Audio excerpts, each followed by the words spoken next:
Welcome, everyone. I'm very happy that you had the time to join us today. So my name is Miguel Ibáñez Aristondo, and I'll be hosting this event about poetry and the ecological crisis in Latin America. So before, let me just admit people. There are some people that are still, okay.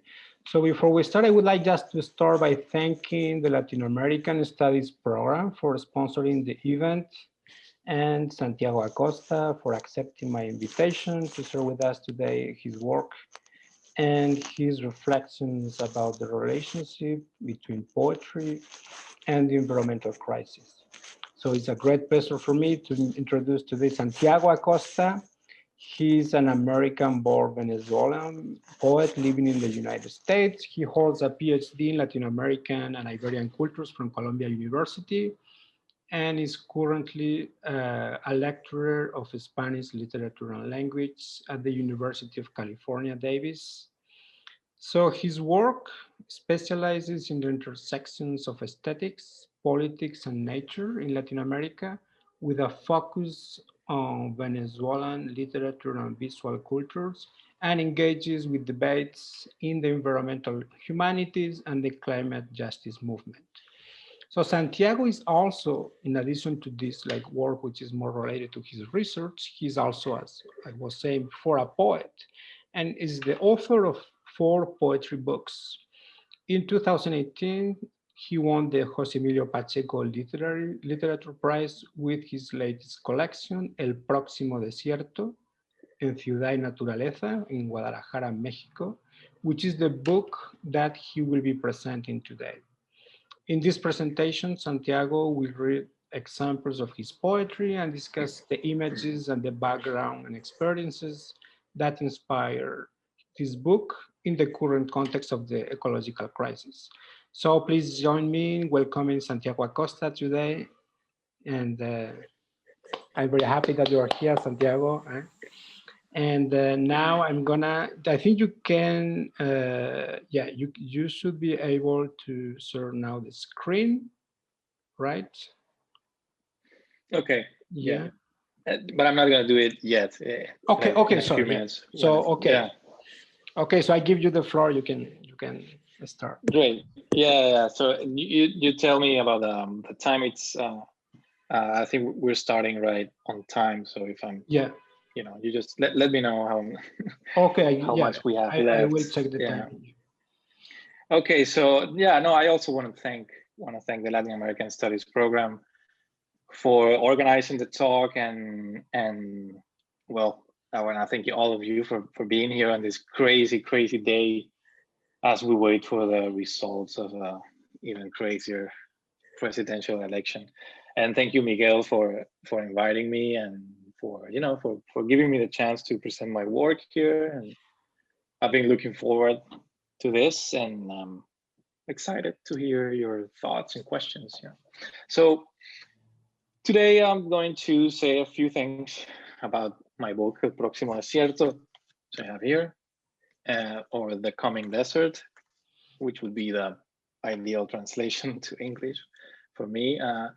Some of you have read it, some of you maybe haven't, but I will read a few poems in the end. At the end, 2 poems.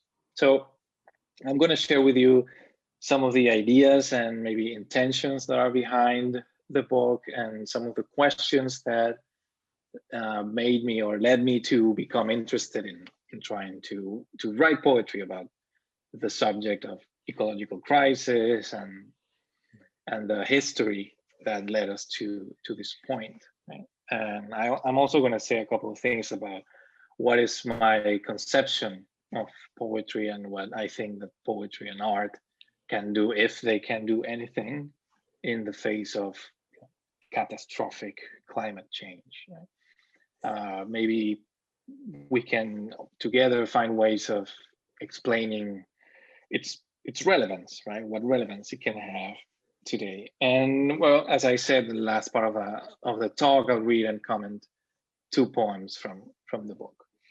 So first of all, so the title of the talk is Poetry for the End of the World, right? So what does that mean? That's one of the first things that I think we should address, right? It can mean different things.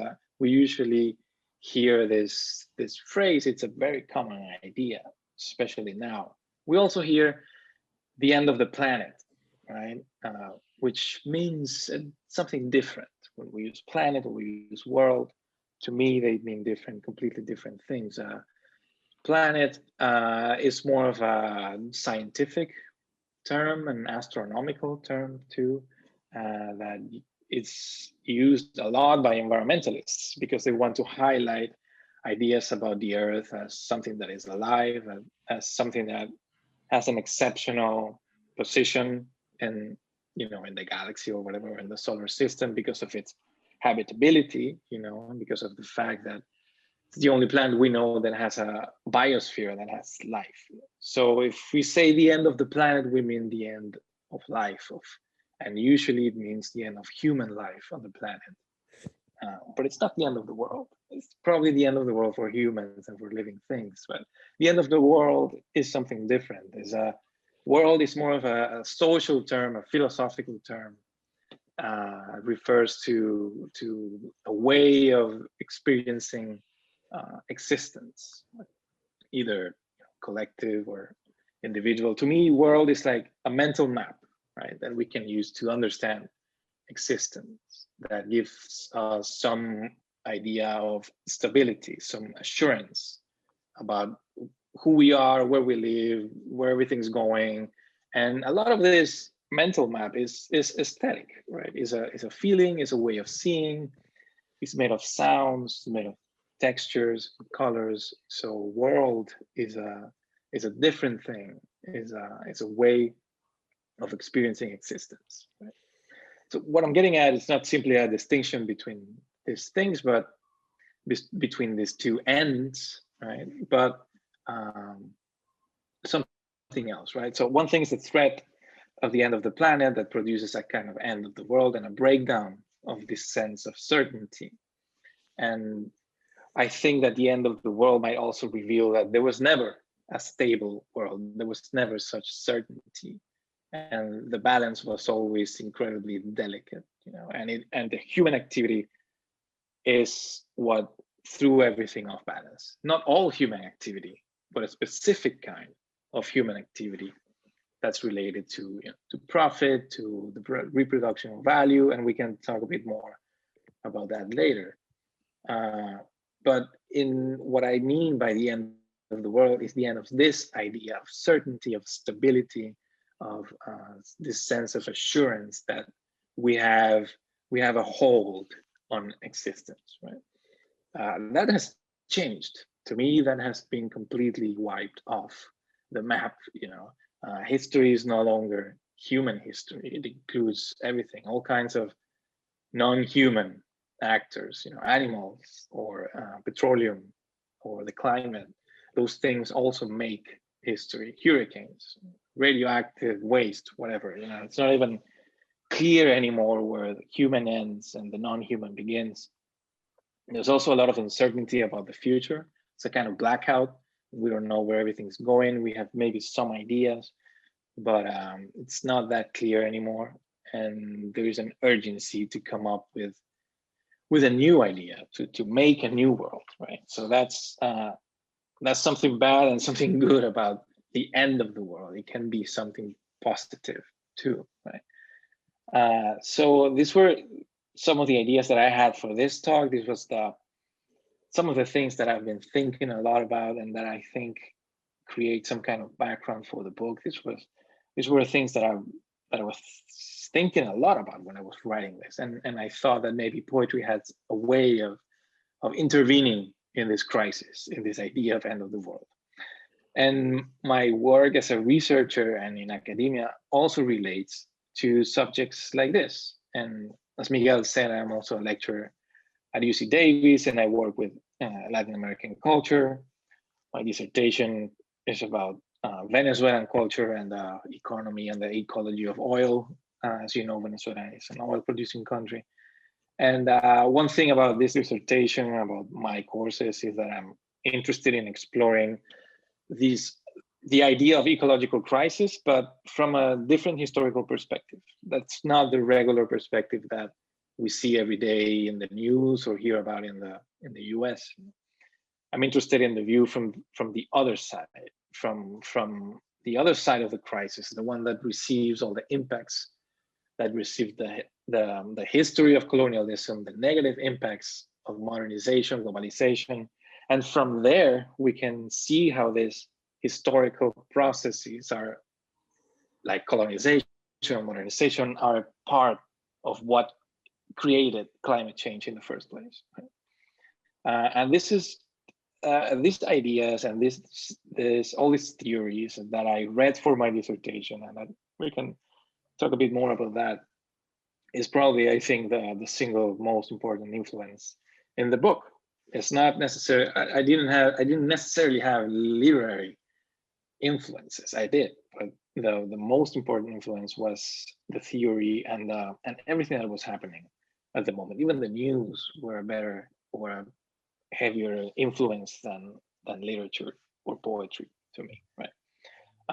And the effort or the hard part or the work that I had to do was to make all these abstract ideas that I was getting from theory and make them into more concrete examples or landscapes or stories or images, right? And I also wanted to say something about Venezuela, right? To connect the Venezuelan economic and political crisis, which is very present in the book, you may have noticed, which has worsened since, I don't know, I left in 2011 and things weren't really as bad as they are now. It has really been awful. The country has descended into authoritarianism, and you know all that. So I wanted to point out in my poems how the crisis of the world, of the climate, included all that too, all that destruction of democracy at every level, right? I think, Miguel, I think you've read or you are going to read Jason W. Moore. We read it this week in class. Yeah, so he's been a huge influence in my work, in my academic work and my poetry as well. He's an environmental historian, and he helped me a lot to connect all the dots, right, between economic history and environmental history and political history. He really shows how everything is bundled and is connected in this idea of a world ecology, right? So he doesn't see capitalism as simply an economic system, but as an ecology that connects all kinds of flows of nature and work. You'll see it's very, very interesting, and it really defined how I approached the kind of view that I had of the world when I was writing the poems of El Próximo Desierto, right? And this relates to what I think poetry can do and what I think poetry is, right? To me, there's not a big difference between poetry and other critical discourses that you may have read in a class with Jason Moore or other kinds of texts that we usually read for a course in the humanities or the social sciences, right? I think it can be a critical tool, the same as theory or the same as an essay or a documentary.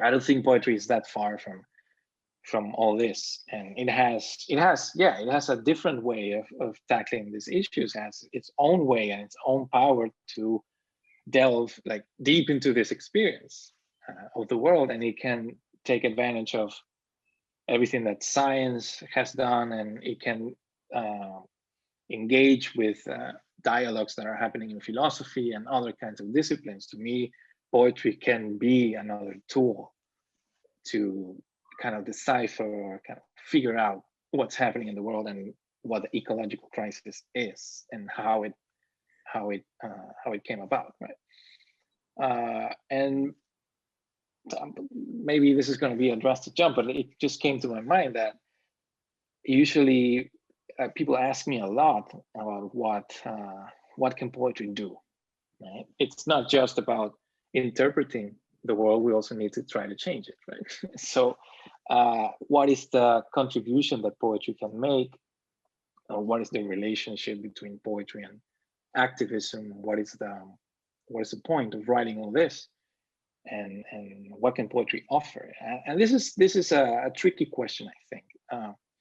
And I always hear the same answer by panelists or presenters or poets or artists anywhere, and they always say poetry and art can, work to imagine alternative ways of inhabiting the world, new types of relationships between the human and the animal, or between humans and nature. Poetry and art can help us to think outside the box and imagine alternatives that seem that seem unimaginable at some point. Like poetry can crack into that difficult space and say something new, and that's okay. That's nice, that sounds great, I think, and I agree, but only to a certain point, right? Because this idea that poetry can offer all these things can lead to a situation where, I don't know, the value of poetry is measured by its output of alternative visions or solutions, right? By its effectiveness or usefulness for new ways of organizing society. And this is, I think, it's not only dangerous and irresponsible to a point, but it's also bad for society and for poetry as well. So not only is it dangerous for society, it can also be damaging for poetry, and also strategically misguided, I think. Although I agree to a certain point. For me, poetry, what it can contribute, what I wanted to do with the próximo desierto was simply to scare people to death. I wanted to present a scenario where there was no possible exit. And I wanted to make people realize that they had to, at some point, they had to face the idea that the world was going to end. They had to come to that, they had to stop saying things that sounded like everything was going to be all right, we'll figure it out, whatever happens. There's like toxic positivity around the issue of climate change, around the issue of the end of the world, that I think we have to be very aware of. So I think poetry can be useful to present that idea that, wait, you have to first realize that there is no exit. And maybe then, when you lose all hope, then you can think of alternatives, and then you are forced to imagine new ways of basically, surviving or avoiding the worst. But that's why the first thing you see when you open the book is that epigraph by Frederick Jameson that says we need to develop an anxiety about losing the future. Right? So we need to start there, and that's what I wanted to do. And recently I was in a talk by Julie Z, an environmental activist from California, and she said something that really struck me. She was talking about environmental justice and what environmental justice needed to think and to conceive as its project. And she said, we have to imagine the worst, but still fight for the best. Right? But first, we have to imagine the worst. Right? It's a version of what Antonio Gramsci used to say about that phrase that he popularized about pessimism. What is it? Pessimism of the intellect and optimism of the will. So I believe a lot in pessimism. I think when you lose all hope, that's a moment when you can really act. Right. So it's a bit paradoxical, and we can talk a bit more about that. But that's just an idea that I have in my head all the time. So, okay, with that said, I'm gonna move to the reading, right? I'm gonna read a couple of poems. So you should be able now to, I think you can share, you're gonna share, right, like some images too? Okay. Yeah, I'm gonna share my screen. Good.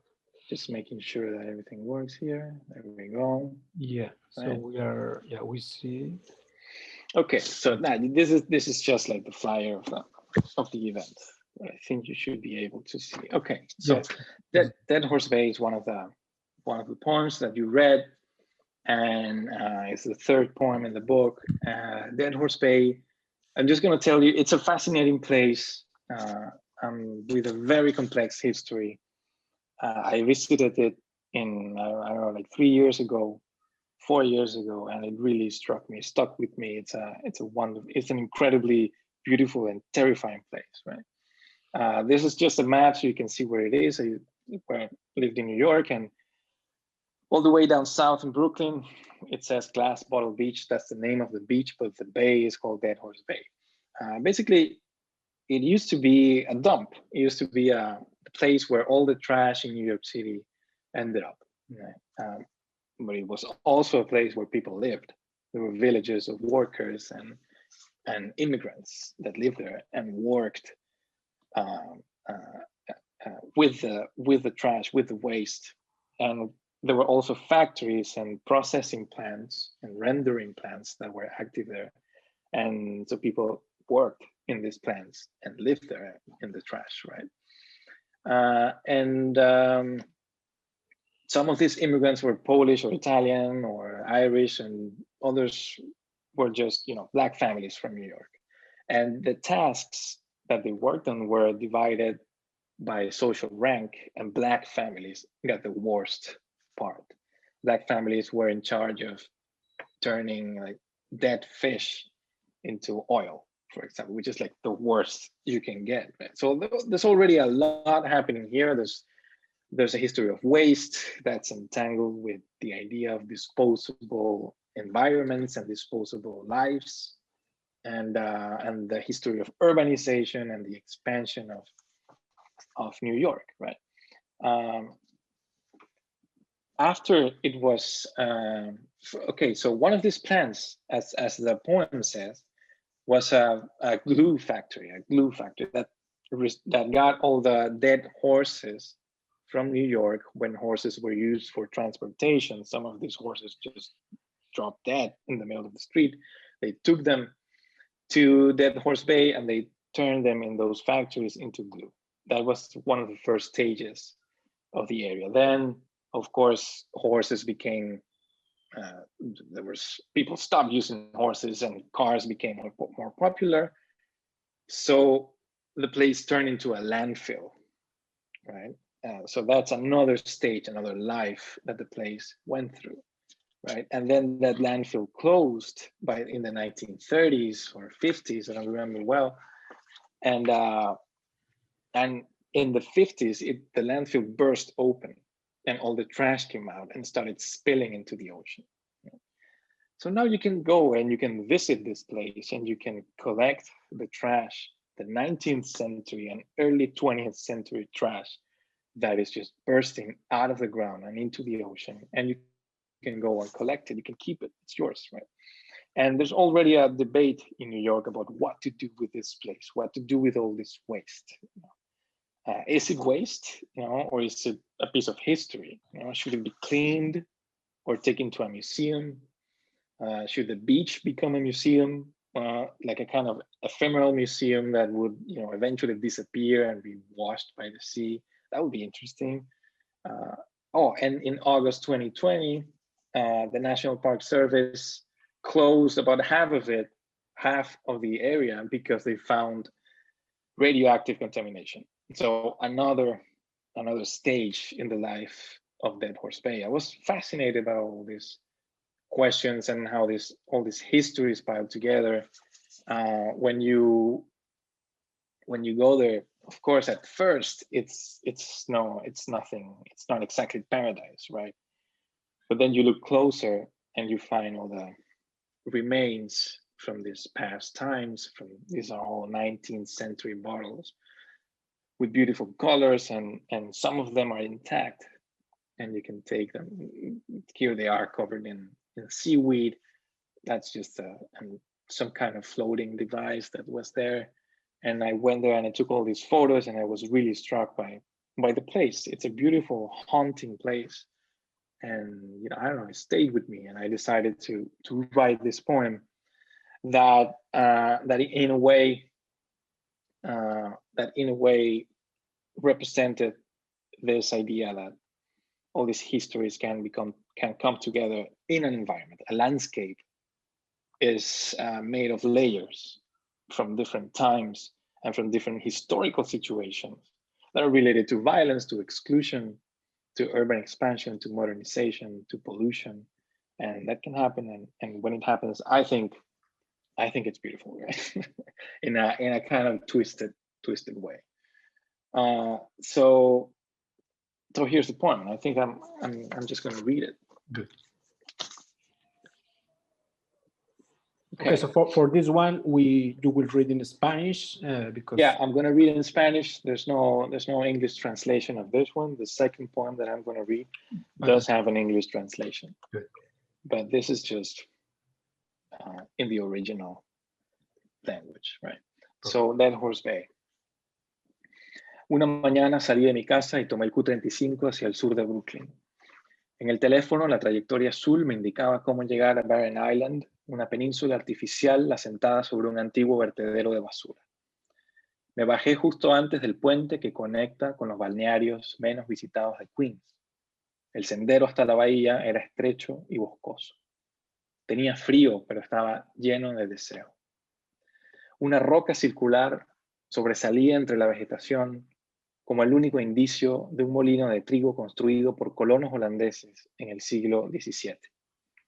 La playa era una colección de objetos brotando del suelo.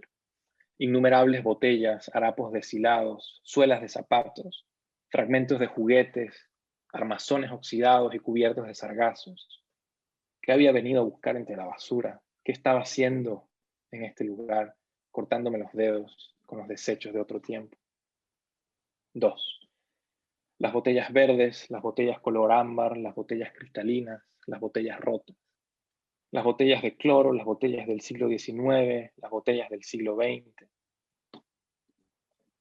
Las botellas de perfume y las botellas de barniz de uñas. Las botellas de medicamentos, las botellas de bourbon. Las botellas del artista y las botellas del maestro de escuela secundaria. Las botellas del gobierno federal, las botellas de los inmigrantes desplazados, las botellas de arsénico. 3. Toda la tarde vagué por la playa junto a coleccionistas, fotógrafos y buscadores de tesoros. Temblando, rescaté de entre las rocas una diminuta cabeza de mujer hecha de porcelana y un par de canicas gastadas por la corriente. Por un momento creí que estaba en una película y yo era el último sobreviviente de una desaparición en masa. A mi izquierda el mar, a mi derecha la autopista, a mis pies la escena de un futuro incuestionable. Cuando hay tempestad, el suelo escupe una capa más de desperdicios. Los días siguientes traen nuevas oleadas de visitantes que creen estar haciendo una honorable labor de limpieza. Alguien siempre tiene que continuar impulsando el ciclo de los objetos. 4. En la libre circulación de las mercancías no hay centro ni borde. Todos somos parte de una misma viscosidad ilocalizable. Quiero ser el primero en digerir este enorme iceberg de nylon, vidrio y metal. El plomo de las baterías descartadas se filtra en el agua de la misma forma que el capital inunda los paisajes de nuestra infancia. Este mundo nos modifica. Somos solo una de sus dolorosas mutaciones. 5. Antes de convertirse en basurero, había en este lugar una fábrica de pegamento. De todas partes de la ciudad llegaban cuerpos de caballos que caían desplomados en mitad de la calle tras años de esclavitud y agotamiento. Para extraer el colágeno servían huesos, pezuñas, piel, tendones y cartílagos. Tras repetir la operación varias veces, una pasta amarilla era embotellada y puesta a la venta. El olor rancio de los vapores generados en el proceso causaba enfermedades en los barrios obreros cercanos y podía sentirse incluso en los confines del este de la ciudad. Fue en esos años cuando la zona comenzó a llamarse la Bahía del Caballo Muerto. Aún hoy se pueden encontrar sobre la arena secciones de fémures, mandíbulas quebradas o alguna pelvis blanqueada por el sol. 6. Las botellas intactas bajo la arena y el barro, las botellas cubiertas de algas, las botellas entre las hélices de las embarcaciones abandonadas, las botellas entre los cadáveres de mantarraya, las botellas bajo las patas de los cangrejos herradura, el tintineo de las botellas menciéndose en la marea. Este es el resultado de lo que somos, una tierra de vidrio desmoronándose en cada aguacero. Good, beautiful. Bien, bien, entonces, el siguiente poema que voy a leer, y voy a tratar de apurarme un poquito, es se llama Nunca entregues tu corazón a una planta nuclear. Creo que la idea de este poema, I think the idea of this poem, sorry, I forgot to switch to English. Yeah, no problem. I mean, we were so, you know, in the poem, you know, so you just keep speaking Spanish. Don't worry. Okay, I got it. I'm back on track. It came to me, I think, in this place, this photo that you're seeing as a background, this picture. That's in San Francisco. That's close to an area called Fort Funston. Fort Funston is a magnificent place by the Pacific Ocean that has these ruins. These are ruins. This is a bunker from, I think, World War II that they built to defend the city against the possibility of being attacked from the Pacific by Japan, I guess. So of course I saw this, and this is a very impacting scene, and it's completely abandoned. It will be there for the foreseeable future, I think, and it made me think of all these questions about the threat of nuclear war and how ecological catastrophe was similar in a sense, right? Generationally, I mean, when we hear about how our parents or grandparents lived or grew up with the fear of nuclear war, then our generation has a different fear that's kind of the same thing. It's the fear about the end of the world. So there was a connection there, in which, with the difference that in our time people continued to act normally as if nothing was happening and disregarding the signs of danger. And for example, with nuclear power today, right? I think is very, very dangerous. Right? So seeing these ruins and these remains of what I would call infrastructures of war made me think of all that, made me connect all these histories, and also made me think about this idea that this beach and other places by the sea might disappear very soon. Right? And this, something interesting, this creates changes in urban planning, but also changes the real estate business. Right? Think about it. Think about if people really want to, if it would be wise to live in a beachfront house today. That's been my dream all my life, but I don't think it's such a great idea in this context, with the menace that you will be probably wiped away during a hurricane or a strange climatic event, right? So this dream of living in front of the ocean by the beach is changing. These dreams are being changed by the very thing that made them possible in the first place. Access to cheap energy, fossil fuels, access to ways to travel far away very easily in short periods of time, being able to live by the ocean and work in the city and commute to the city using a gasoline-powered car, that kind of comfort, that kind of life, of modern life that we dream about. Those dreams are the very thing that made, that produced this context, that show that those dreams were unsustainable, right? So this is, of course, the photo that we chose for the flyer. And I don't even know what that structure is. It may be from a bunker or from something else, but it creates this very eerie landscape where you don't know it's not clear what was created by nature and what was created by humans. Okay, so here's the poem, where you have the English version on your right side.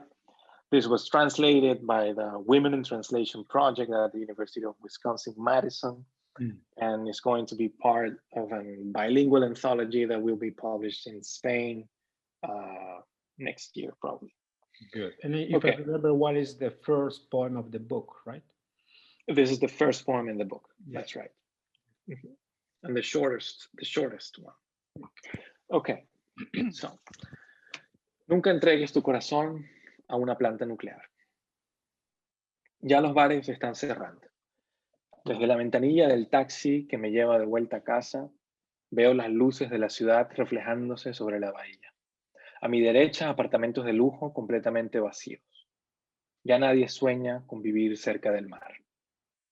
La tormenta inutilizó casi todas las líneas de transporte subterráneo.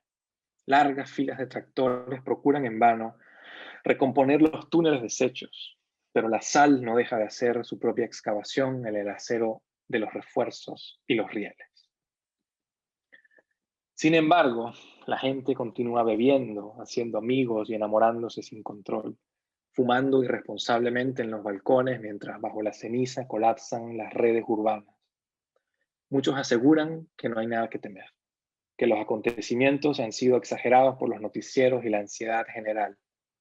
Son las 4 de la mañana y ya me deslizo entre ríos de fieles que cargan imágenes de la Virgen, suben y bajan de camiones y cruzan a pie las autopistas a 2 grados bajo cero. No soy quien para cuestionar los códigos de la desesperanza. El taxista maneja en sospechoso silencio, como si callara un secreto de Estado, como si conociera el propósito de las últimas inundaciones. Siempre hay alguien que se nos acerca para decirnos: quédate un poco más, no te vayas, ahora es que se va a poner buena la fiesta. Pero yo no dejo de pensar en la inmodestia de las casas con vista al mar.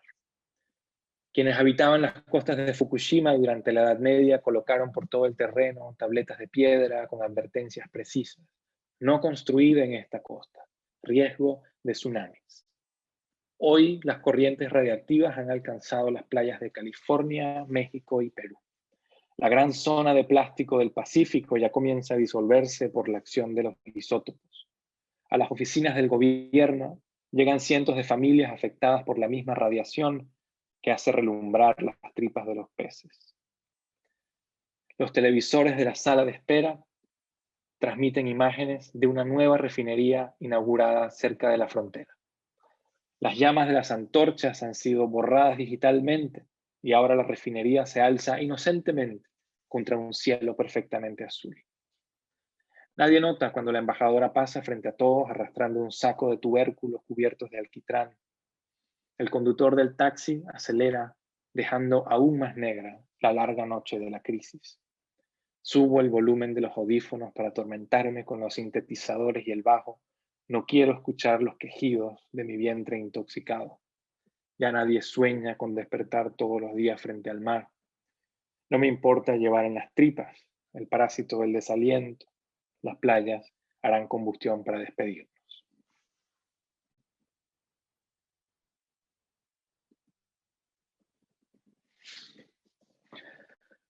And well, those are the 2 poems that I wanted to read today. I think we have some time left for questions. I don't know, Miguel, if you want to say something else. I think you're in mute. I'm sorry, I was just like muting me because I didn't want to interact or have a noise during the moment of the poem. So thank you, Santiago. No, it has been like a pleasure. It has been a great lecture, and I really enjoyed listening, to you with your own poems. So now, yeah, we have time. We have 30 minutes for questions for the audience. I have also a lot of questions, but I would like to give first the place for the audience if you want to have any questions. So you can either raise your hand and you can just choose with the section of participants. You can just select the raise hand option, and I will give you the moment if you have any question or comment about the poems or about the different ideas and reflections that Santiago has been sharing with us. And if not, you can also write something in the chat. If you want to just ask a question in the chat, that's also possible if you prefer. So we have the 2 options. So while we wait, if anyone wanna just like say something, I wanna just like yeah. I mean, I have a think you spoke about many different like things that we can discuss. First, for instance, one of my questions were about the influence that you have been speaking about at the beginning, right? You said that for you writing this poetry about the environmental crisis, like your inspiration was more from like our current experience, right? It was more about on the one hand the theory, right? The intellectuals, the scholars like Jason Moore we were speaking about, or other people who are thinking about these questions that are part of your research. And on the other hand, you have also the experience, the current experience. But I was thinking about, because to me, you know, from you, for instance, you said that for instance, in the work of Jason Moore, for him, one of his like approaches and ideas is that the question of the environment is related to the colonialization, globalization, and different like etiquettes or categories that are very large in terms of the history, right? Of the that are not just of our own moment in the present, but that have a sort of like more historical perspective. So on the one hand, I would like to know to which extent you have a dialogue with that. When I was reading your poems, I was thinking about how I think there is something about a different way of approaching the experience of time, because you were speaking about future, about how now we feel different in terms of what is going to happen after this moment in history. So I would say that there is, of course, you know, Bruno Latour, Nous n'avons jamais été modernes, all these questions about we have to think in a different way about all these concepts like the progress, modernity, because we are in a sort of like moment of going backwards, right? And so yeah, so I was thinking about to which extent you thought about this particular question when you were writing the poem, or how did you like bring to your poetry this.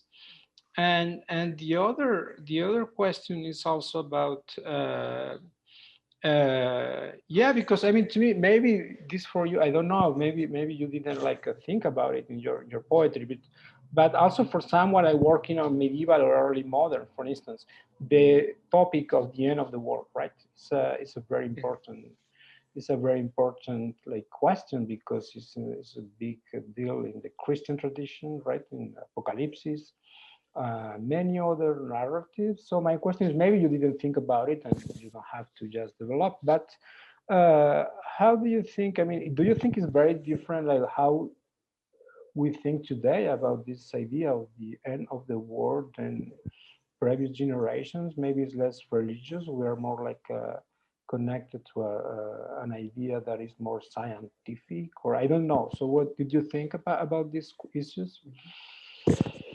Yeah, I mean, it's there are many ways of approaching the idea of the end of the world.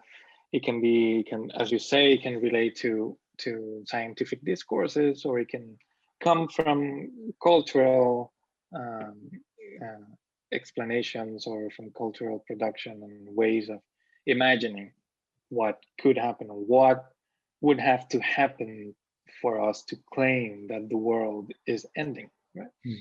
And I'm very interested in how culture imagines how film or literature or I don't know, graphic novels can imagine that. What has to happen so that we can say, okay, this is it. This is a dystopia, or this is the end of the world. Different things, but related, right? Especially in popular culture. And one thing that I've thought, and this relates to your question about the origins of the ecological crisis, and how Jason Moore shows how they go back in time much more than just the beginning of the use of fossil fuels, or the or the creation of the internal combustion engine in the 18th century. He says, no, this is the origin of this. It's not the moment where carbon emissions begin to happen, but what was the system that was in place and how that system came about. And that system is capitalism, and the origin of capitalism, he places it in the colonization of the Americas, right?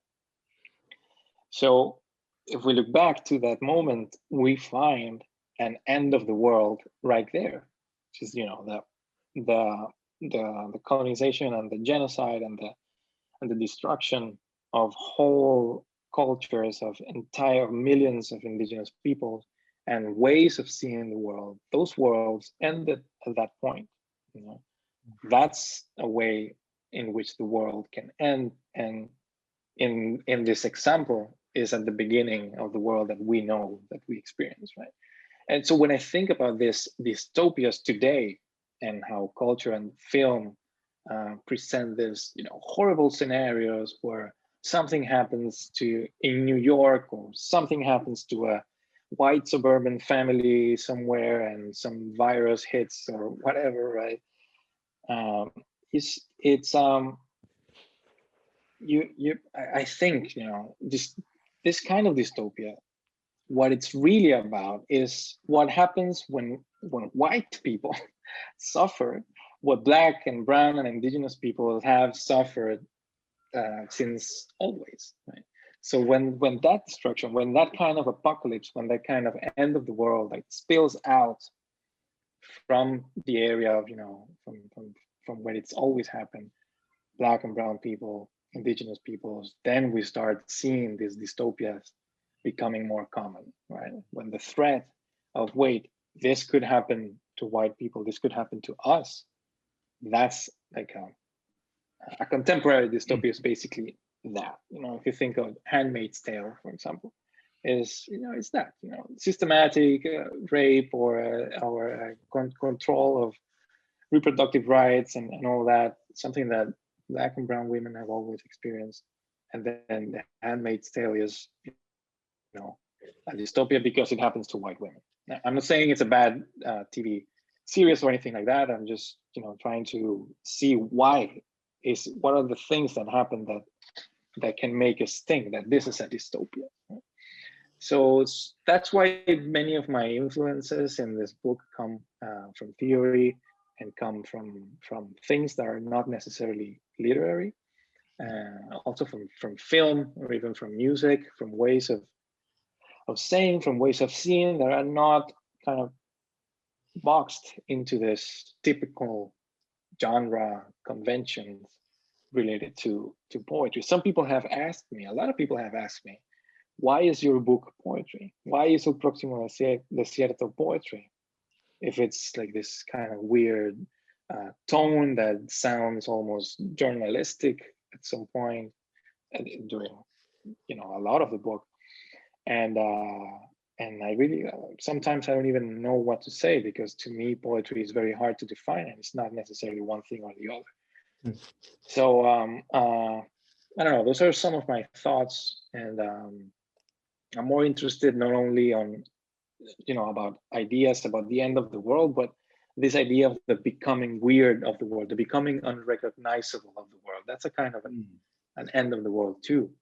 Not only because anything changed or was affected by climate change, but how climate change itself reveals that the world was already out of balance, out of whack completely, right? And this makes us see things differently, and this makes us uncover a whole history of violence and of colonialism and racism and violence and exclusion. And it's kind of a cycle, right? Totally, yeah. And as you were saying, I mean, even in the work, the perspective of like how climate change has been affected by to different groups in many different perspectives is very important in the work of many scholars today working about the environmental history. And as you were saying, there's some more. No, that's good. So Anyone want to have a question or a comment? Or I didn't check. Agnese, venga. Sí.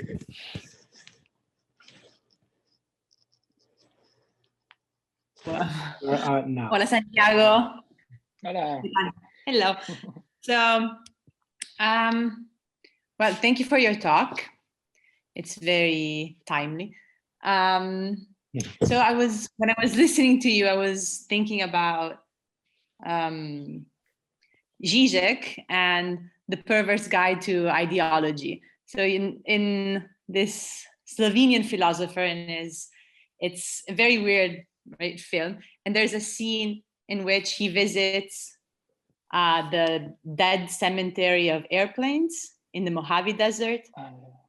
And so he goes on to admire the beauty and the awfulness, the dreadfulness of these ruins, right? Ruins of modernity, of technology, of our development that now stand, right? You have all these dead airplanes that are not in use anymore, that are just left in the Mojave Desert, right? So they become waste. And he goes on to say now how we as in our society have to start living with waste. In a way also, right? We can't ignore it anymore. It's there, very present. And we also somehow have to recognize the usefulness of waste or the beauty of waste in order to be able to live with it, right? So I wanted to know a bit more about how you see the relationship between beauty and fear, right? Because there's when you were showing the pictures of waste in the Dead Horse Bay, you had this moment when you said you think it's beautiful, right? It's all this waste, but then even your pictures, the picture of the bench shows, right? You looked at it through an aesthetic eye, right? So you saw it's dreadful. It has a history of disposable horses, disposable humans, right? But in that sort of layered history and the products of this waste, you see beauty, right? But then your poem, or the poetry for the end of the world, also has to scare us, right? So what's this? What is it? This relationship between beauty and fear? Do we have to recognize the beauty of the end of the world somehow? Well, I don't know if you can talk a bit more about it or explain what's beauty? What's the role of beauty in all this? Yeah, no, thank you, Agnese. It's a wonderful question. What I think is that, to me, it's hard to think of beauty, or my idea of beauty is not necessarily something that can be redeeming or something that can repair some kind of violence that has been done. It's not something soothing. It's not necessarily beauty. It's not something that can, bring back hope or anything like that. To me, my very personal idea of beauty is something that really challenges you. That's something that shakes you. It needs to be a little bit savage.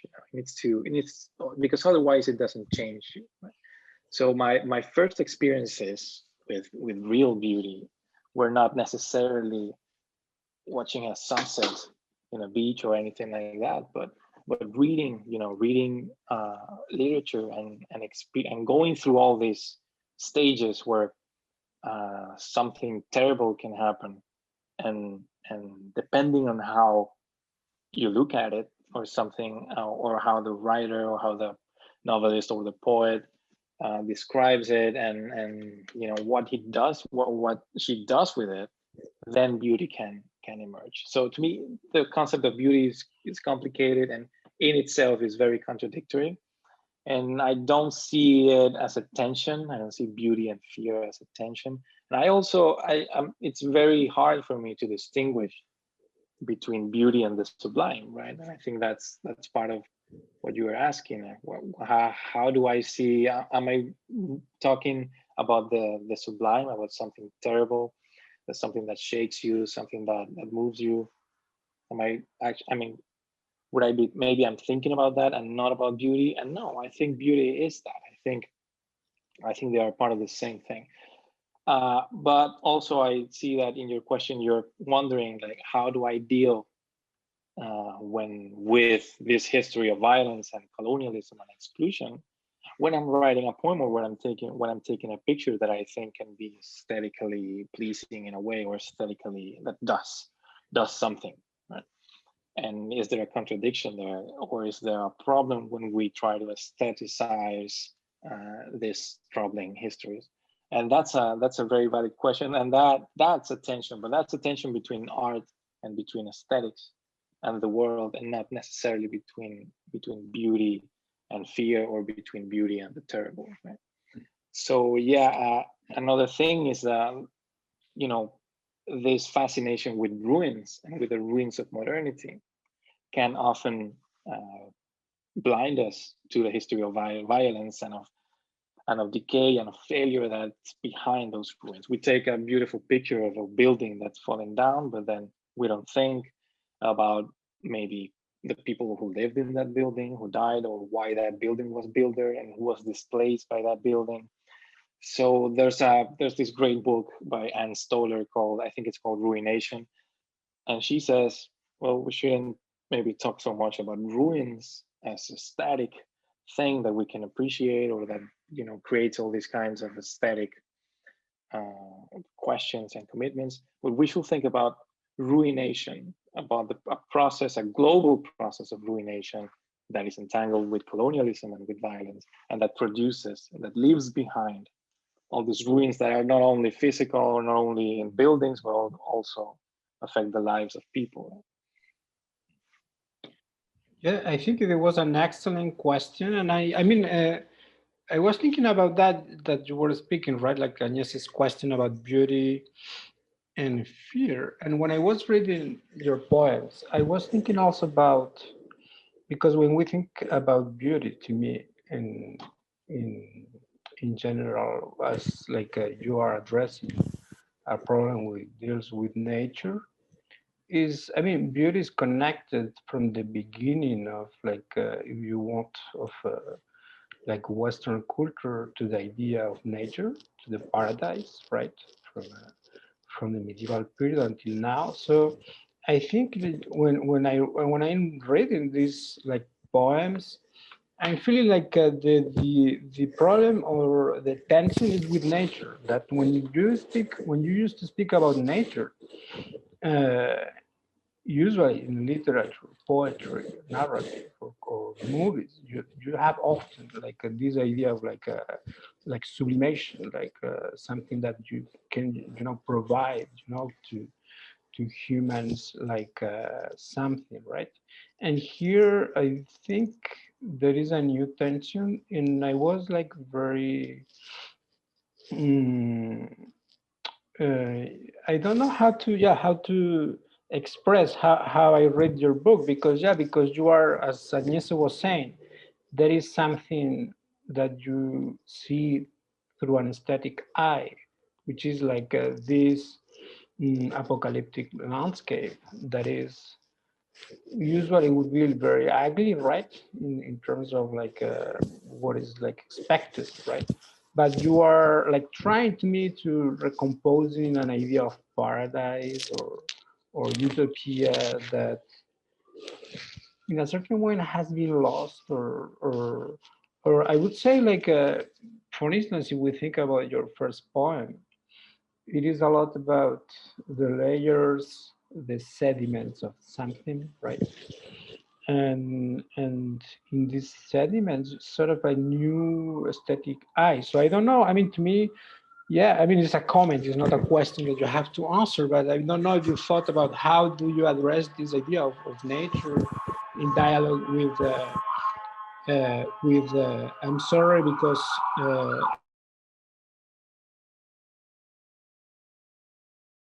sorry, we are in Philadelphia and bad things happen, So, so I was thinking about that. And the other thing, the other tension that to me when we think about like beauty is like the tension with fear, sorry, is hope, right? You spoke also about hope. So I think it's the absence of hope when we think about the environmental crisis, and this is a different tension. So I don't know if you can develop about that. How did you, brought to your like writing this relation with nature? Yeah, thanks. Yeah, so again, I'm not really concerned with the question of beauty, right? I don't even think about that when I'm writing, or or even when I'm thinking about art or literature. It's not. It seems to me like a very, I don't know, like a kind of an old idea or old category to me, from my kind of perhaps naive relation to my own writing. It's not what I'm looking for. And I don't think poetry is necessarily about that. I mean, we tend to make that association between poetry and beauty, and poetry and nice feelings, but it's to me, it's not about that. It's never being about that. Um, and then part of my intention with this book was precisely to dismantle that idea and to present nature not as the source of beauty or anything like that, but as something that has been transformed, and has been transformed mainly because of human activity, and that changes everything. It changes the stability that we used to have when we could say that something was natural. For example, now what is natural now? It's very hard to say. And at the same time, this use of the idea of nature, of the idea of what's natural and what's not, has always been, a discourse of power. Has always had a very violent effect on populations and on peoples and on histories of, all through history, that what was natural and who belonged to nature and who didn't, who belonged to society and who was part of nature, who were the ones who were left on the side of nature were, of course, the slaves and the disposable lives and all that. So that's more, I'm more interested in that. I'm more interested in dismantling these ideas of what is natural and what is beautiful, and showing that they hide very problematic assumptions about art, but also about history and the world. Yeah. Good. I think we have a question, Caleb. Sure. Hi, thank you so much for your presentation. So I actually did read one of your poems in La Línea de Fuego, and I thought it was a really awesome poem. I really liked your writing style, and I actually discussed this with Miguel in our class earlier today, of how the way you construct your poem and with how you section it off with 1, 2, and 1 and 2. It just seems like it's moving in chapters, and I can definitely see the imagery. So just wanted to give you a quick thanks for that. And my question is this: I recently just learned about the Chevron incident in Ecuador. I think it was about 2 weeks ago. I didn't even know this was going on until I was just scrolling through my YouTube videos, and then I saw a report by Vice, and I liked their work, so decided to watch a video. And what I saw was honestly a little horrifying. Not a little; it was very horrifying. The fact that this company is taking advantage of the people there, and the lies, the money they will spend on saying these lies and disparaging the lawyers that are trying to fight against them. So and now we see that Chevron, they're still in business, and from what I remember, I don't think they really got punished at all. I don't even think they paid their fine of what was it, like, I want to say $9 billion. I think they even got that reduced. Regardless, as someone who does care for the environment and as a student, what do you suggest we can do together to fight against companies like these?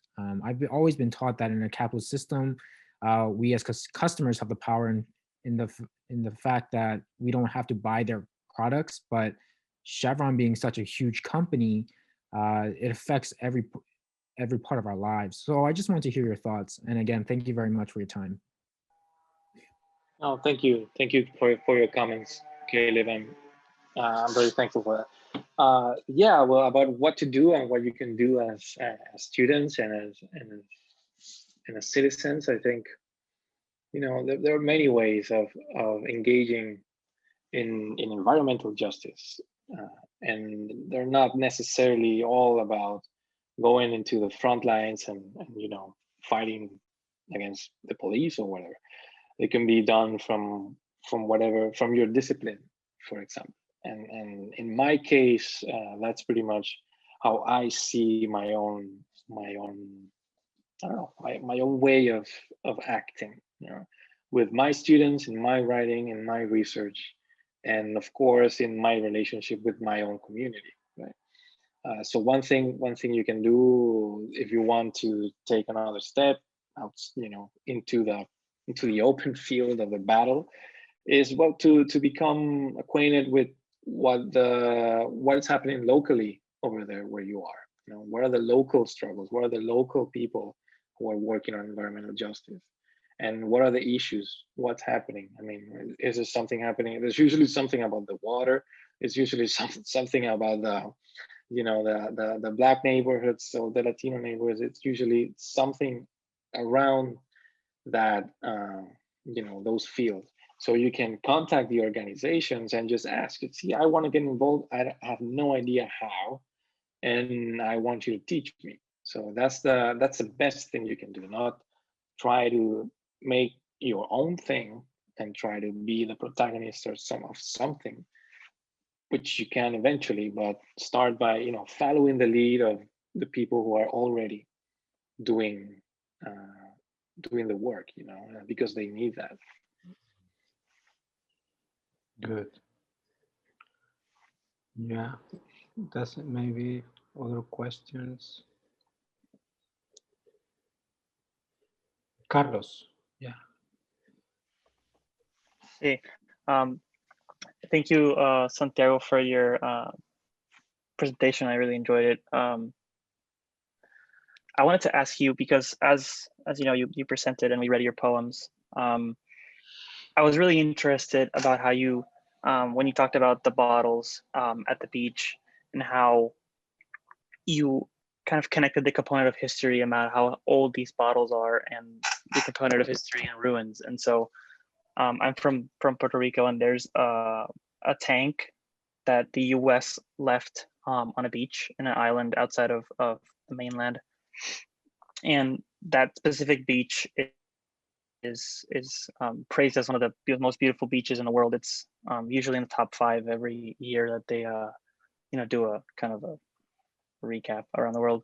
And so it's been, you know, painted on by artists from the island, and it's kind of turned into a tourist attraction. But at the same time, it is a reminder that the US military used one of the most beautiful beaches in the world as a testing site for bombs and stuff like that. And so, like, how can we separate that piece of history from the art and from that colonial reminder that persists? Yeah, thank you, Carlos. That's a very interesting topic. I think you're referring to Vieques, right? In Puerto Rico. Yeah, Vieques is a great example of how all this history of violence and of environmental destruction and of militarized colonialism are always, you know, frequently entangled. You know? But your question is, I think you wanted to know, like, if you look at this work of art, how can you separate it from all the violence that? And I think that's, you know, you don't have to, or you shouldn't, right? Or you shouldn't see them as there isn't necessarily a conflict there, right? Perhaps what the work is trying to do is precisely point to a contradiction, and that's it. Just point to a contradiction. This is, you know, screwed up. This is bad, and our work on this tank and on this island is drawing attention to this history and to what has happened, and is commenting on that, on the absurdity of what has happened. So I think that that's it. I mean, it's only, it shouldn't be that complex. It's just about pointing to contradictions and not necessarily trying to solve them or to reconcile art and all this, but just highlighting things that maybe were not so visible before. Yeah, so if we don't have more questions, I think we can just thank Santiago for sharing with us today this beautiful and very important questions through poetry. So I was very happy to have you today, and thank you very much for being here today. It has been a pleasure to have you all today here. So I wish you a good day, and I hope everything gonna be fine this week. So thank you, and aplausos, Santiago.